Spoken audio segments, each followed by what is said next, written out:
So are we ready now? We're going to do some quick, simple, easy bowl cozies today. So, yay. I take the liberty to go ahead and anytime that I have scrap batting, I go ahead and cut to 10-inch.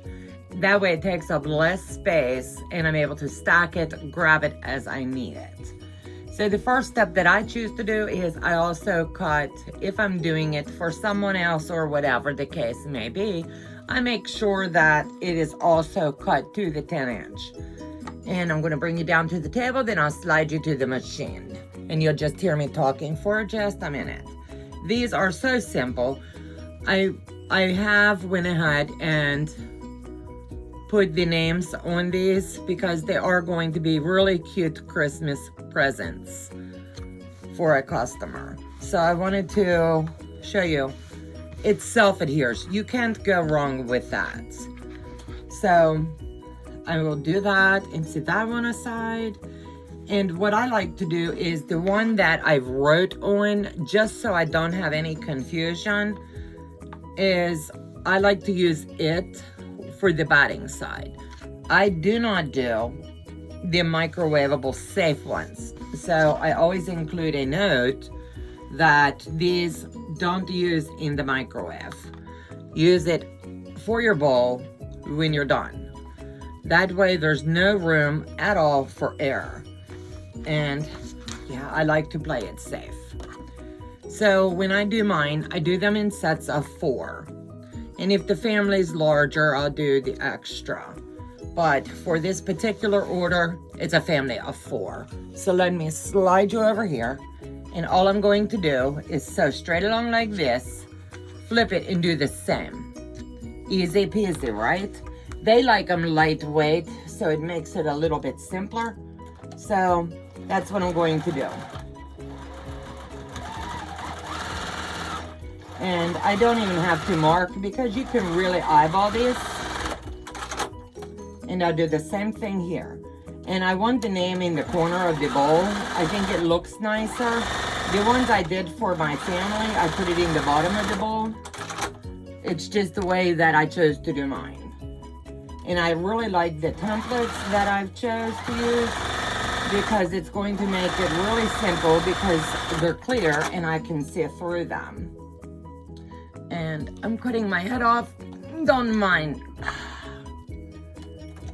And this is how simple and easy these bowl cozies are. I have raised my stitch length up on these strictly because I just think it gives a nicer effect doing it that way. And it looks kind of like it was hand stitched in. And I do like that. And we're just gonna zoom these in. And I won't bring you along for everyone. I just, while I'm sitting here, I figured I would go ahead and get this portion done. And we'll do the same thing here.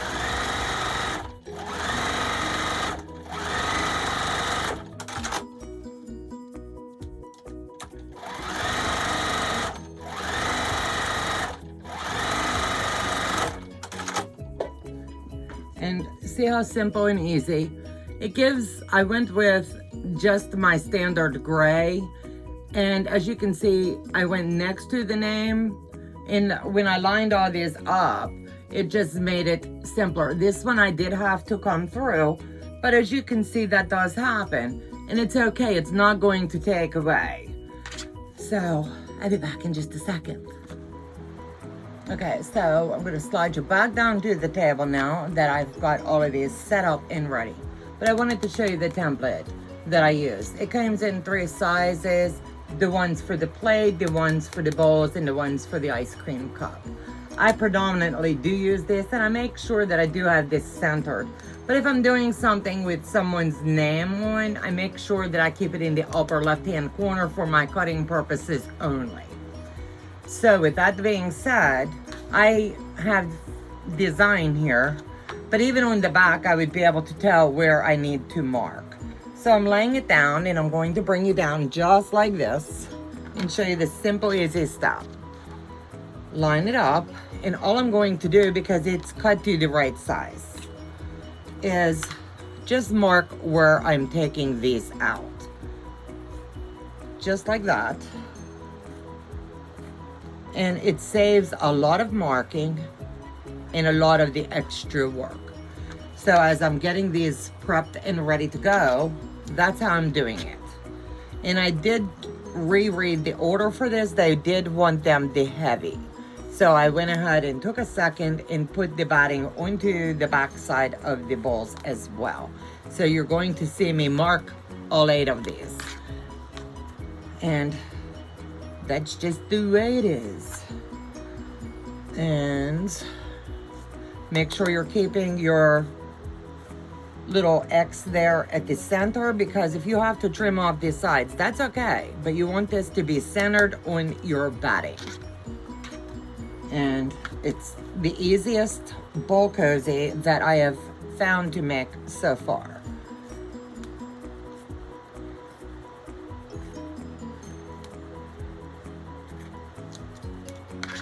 So I have the backs done. Now let's get to the front. I know where I need this to mark, and the name is right here. So I want to make sure that I am not interfering with that name. So I put it in the top left, and I'm going to repeat the process for the final 4 that I'm doing. And all you do is, like I said, mark the little X. And these are going to be 10-inch, and that's the standard bowl. They fit all kinds. You'd be surprised. It kind of gets to where it forms and works perfect in the bowls. And to make sure I have that one lined up. And you could have, if you're doing the embroidery, you could put a little dot on the back just so you don't have to double check, but it's just as easy to feel and make sure you have the right size. And I know this one's here, so I'll do the same technique. That's why I like to keep everything top left corner for myself.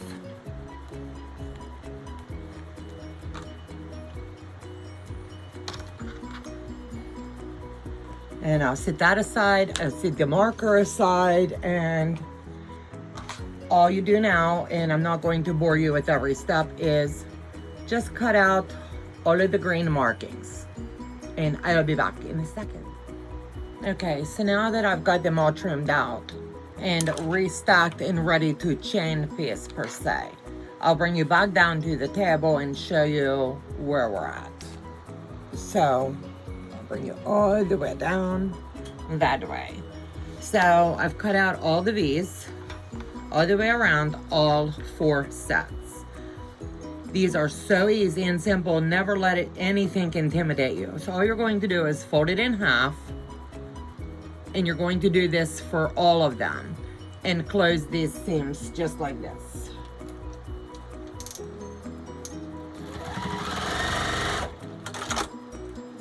And I choose to do the opposite ends and then the other side, the vertical and then the horizontal side. And now your bowl cozy is starting to take a little bit of shape. And I'll show you what I mean. You're going to do this to the front of it and the top and the bottom.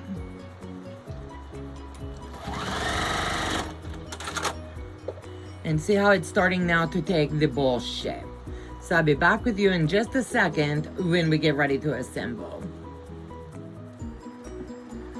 So I went around, and now all we're doing is birthing them. And by that I mean all you're doing is turning it right side out. And it does take a little bit of time, so this might be something, if you're doing these in big batches, that you would like to do sitting in front of the TV, enjoying a nice movie and a hot cup of tea. But to just relax, sometimes some busy handwork is fun. And this is not a hard process at all. It's just a little bit time consuming, not a whole lot, but a little bit. And you're going to want to run your fingers through all those seams in the nooks, in the crannies. And you're going to want to check to make sure that all of your seams are closed up as you're doing this, because you would be really upset to get all the way through and find out, oops, I missed a spot, or it didn't catch the way that I wanted it to. And I like to trim off the ends as well to make sure that I do have those sharp points that I do like. So I'm just doing right now, before I do a whole lot, I'm just doing the quick check at the seams to make sure that they look good for me. And by that I mean, sometimes you catch them all and sometimes you don't. So it's easier to just give it the check. So I have one right here. I just poked too hard with my nail. So I'm going to recatch.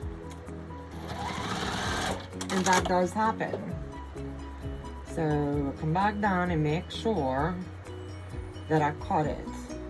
I did not, so I need to come in just a little dab more.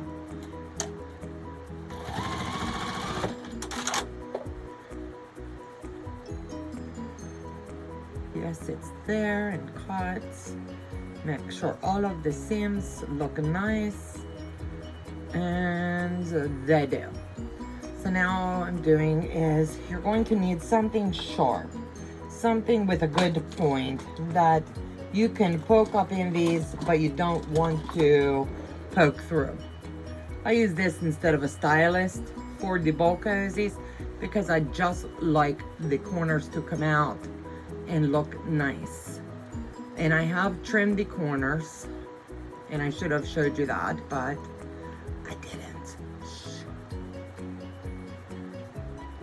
And we're going to go slowly through each one.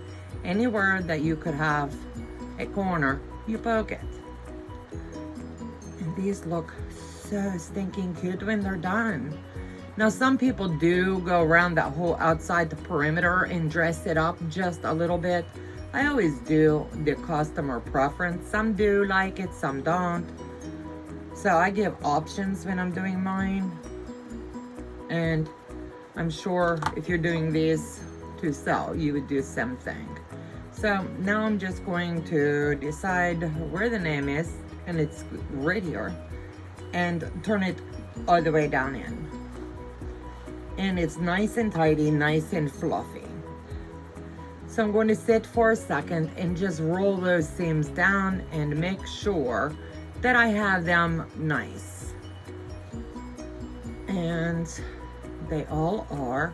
So now I'm going to take right here and just tuck that in the 1/4 of an inch.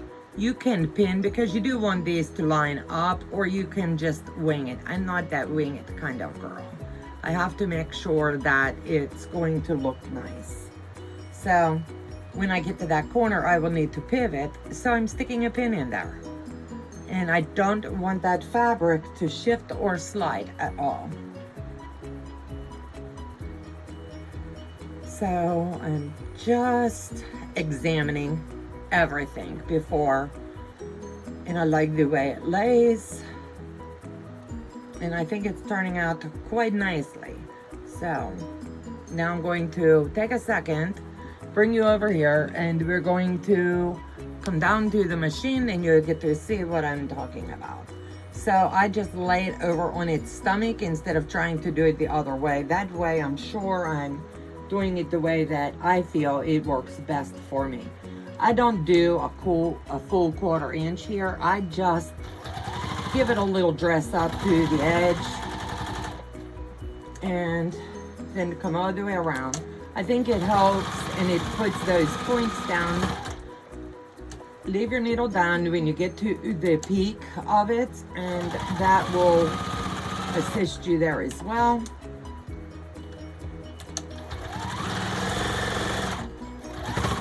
And with doing the double batting method, you will have extra bulk, and that's okay.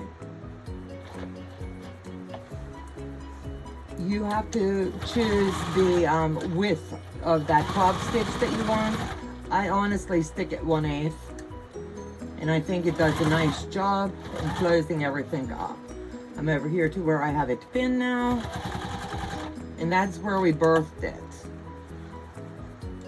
And I kept my finger there because sometimes that can be challenging to close up.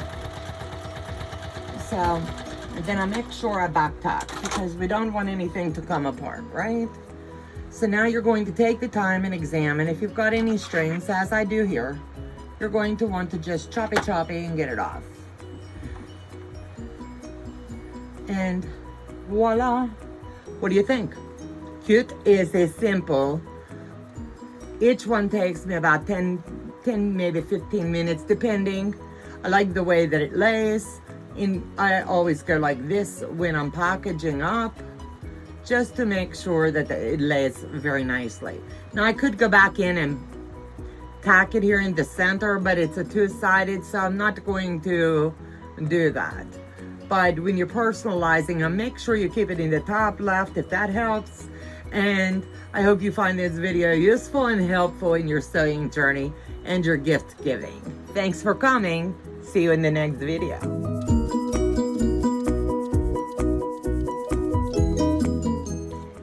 I wasn't thinking when I closed the video, so I wanted to show you something.